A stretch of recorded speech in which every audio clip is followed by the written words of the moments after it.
Well, they're cautious because there are two things happening simultaneously. First, the coronavirus, the Delta variant in particular, wreaking havoc in some states. New infections up, death rates up, vaccinations slowing down.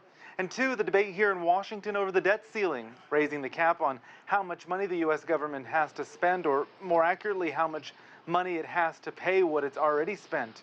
Well, Jerome Powell, the chair of the Federal Reserve, said that Washington's handout or support mechanisms have served as a key backstop, specifically in certain credit markets, essentially avoiding a much bigger economic crisis. But Janet Yellen, the Treasury Secretary, herself no stranger to monetary policy, said those federal programs and much more is at risk if Congress doesn't act quickly.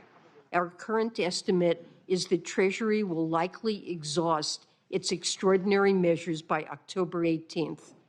At that point, we expect Treasury would be left with very limited resources that would be depleted quickly. Well, for his part, Powell addressed concerns that millions of Americans are seeing prices go up on many basic goods. He said it won't last. As the economy continues to reopen, we are seeing upward pressure on prices, particularly due to supply bottlenecks in some sectors.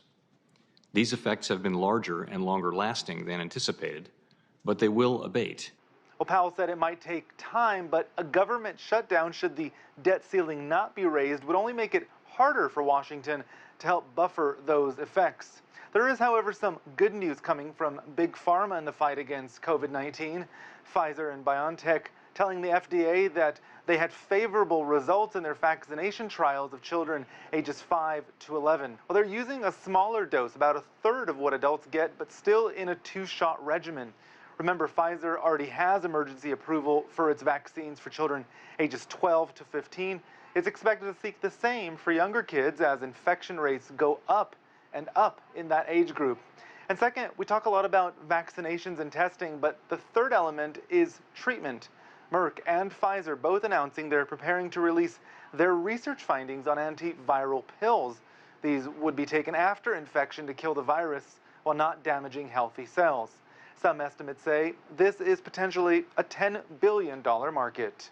Rowie Rettenberg, CGTN in Washington.